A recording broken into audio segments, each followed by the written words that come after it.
बिस्मिल्लाहिर्रहमानिर्रहीम। अस्सलाम वालेकुम स्टूडेंट्स। आज हमारा lecture 4 chapter 2 first year vectors and equilibrium.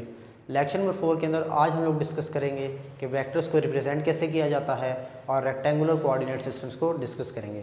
तो रिप्रेजेंटेशन ऑफ वेक्टर के मेरा बेटा हमारे पास बेसिकली 2 मेथड्स हैं। एक मेथड कहलाता है सिंबॉलिक मेथड, एक कहलाता है ग्राफिकल मेथड। सिंबॉलिक मेथड में भी आगे मेरे पास 2 टाइप्स हैं, 2 वेज हैं। एक है मेरा बेटा कि अगर लेट्स सपोज मैंने इस फोर्स को वेक्टर शो करवाना है, मैंने बताना है कि जो फोर्स है मेरी वेक्टर है, अगर मैं इस फोर्स का जो सिंबल है अगर मैं इसको बोल्ड करके लिख दूंगा तो ये बोल्ड लेटर शो करेगा this force is a vector quantity. एक मेथड तो ये था। दूसरा मेथड ये था कि अगर मैं इस फोर्स को ऊपर एक एरो हेड लगा दूं या एक नीचे एरो हेड लगा दूं, तो जो एरो हेड मैं लगा रहा हूँ ये शो कर रहा है कि मेरी फोर्स एक वेक्टर क्वांटिटी है। तो ये बेसिक आसान से 2 रूल्स थे।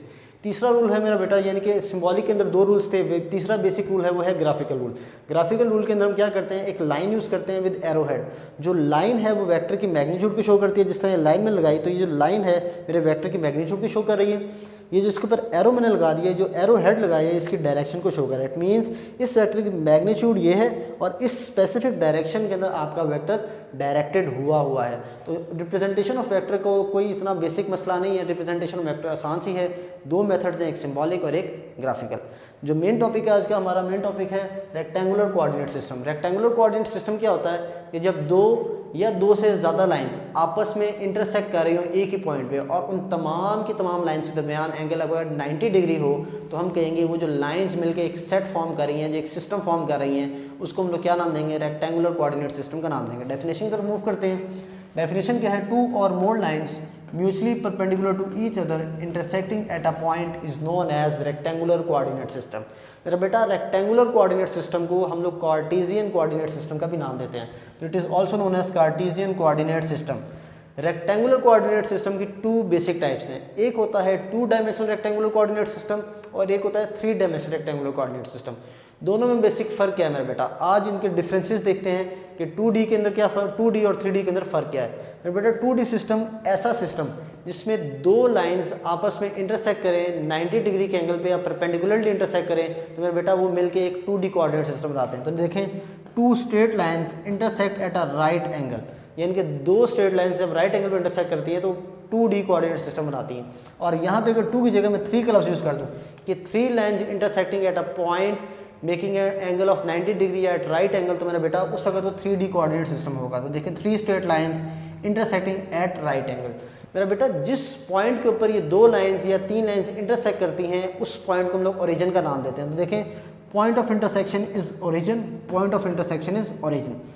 याद रखें मेरा बेटा कि 2D कोऑर्डिनेट सिस्टम के अंदर 2 एक्सिस होते हैं और 3D कोऑर्डिनेट सिस्टम के अंदर 3 एक्सिस होते हैं। तो देखें सिस्टम फॉर्म बाय 2 एक्सिस और सिस्टम फॉर्म बाय 3 एक्सिस। इसको अगर ग्राफिकली रिप्रेजेंट करूं तो देखें एक लाइन ये है, एक लाइन ये है, दोनों ने आपस में इंटरसेक्ट किया इस पॉइंट के ऊपर और मैं बेटा इस पॉइंट के ऊपर देखा तो इन दोनों के दरमियान एंगल क्या है, 90 डिग्री है। सेम अगर यहाँ पे देखूँ एक लाइन ये है, एक लाइन ये है, एक लाइन ये है, इन तीनों ने एक दूसरे को इंटरसेक्ट किया, इन दोनों के दरमियान एंगल क्या है, 90 डिग्री। अब बेसिकली ये लाइन यहाँ पे ड्रॉ नहीं हुई, ये लाइन बाहर की तरफ है, इस तरह से है। अब मेरा बेटा बाहर तो यहाँ पे ड्रॉ कर नहीं सकता था, इसलिए इसको मैंने आउटवर्ड ड्रॉ किया। अब देखें इसका x के साथ भी 90 डिग्री का एंगल बन रहा है, इसका y के साथ भी 90 डिग्री का एंगल बन रहा है। इट मींस ये तीनों लाइंस आपस में म्यूचुअली परपेंडिकुलर है। मेरा बेटा हॉरिजॉन्टल लाइन को हम x एक्सिस का नाम देते हैं, वर्टिकल लाइन को हम y एक्सिस का नाम देते हैं। सेम यहीं पे यहाँ पे भी हॉरिजॉन्टल लाइन को हम x एक्सिस का नाम देते हैं, वर्टिकल लाइन को हम y एक्सिस का नाम देते हैं। सिर्फ ये जो लाइन आउटवर्ड आ रही है इस आउटवर्ड लाइन को हम लोग z एक्सिस का नाम देते हैं। इट मीन्स यहाँ पे 2 एक्सिस फॉर्म हो रहे हैं, यहाँ पे 3 एक्सिस फॉर्म हो रहे हैं। अब 2 एक्सिस मिलके एक प्लेन बनाते हैं, 3 एक्सिस मिलके स्पेस बनाते हैं। इट मींस 2 एक्सिस को हम लोग प्लेन का नाम देते हैं और 3 एक्सिस को हम लोग स्पेस का नाम देते हैं।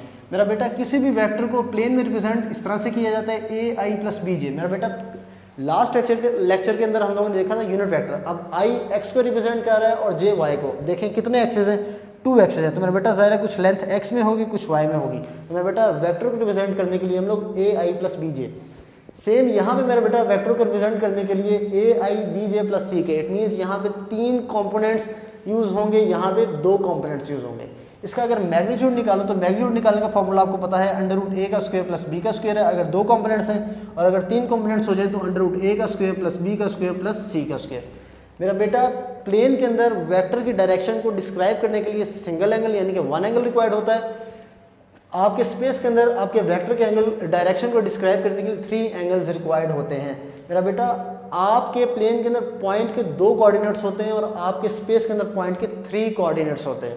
मेरा बेटा आपका प्लेन जो है, आपका जो 2D कोऑर्डिनेट सिस्टम है उसके अंदर सिंगल प्लेन यूज होता है। आपका जो 3 कोऑर्डिनेट सिस्टम है उसके अंदर 3 प्लेन यूज होते हैं, एक XY प्लेन, एक YZ प्लेन, एक ZX प्लेन। यहाँ पे देख लेते हैं मेरा बेटा 2D के अंदर सिर्फ और सिर्फ XY प्लेन नजर आ रहा है, पर अगर मेरा बेटा मैं अपना 3D देखूं तो इसके अंदर XY प्लेन भी है, YZ प्लेन भी है और ZX प्लेन भी है। इट मीन्स 3 प्लेन मिलके एक स्पेस बनाते हैं और आपका सिंगल प्लेन आपके 2D सिस्टम को रिप्रेजेंट कर रहा होता है। तो ये बेसिक आइडिया था आपका कोऑर्डिनेट सिस्टम के हवाले से।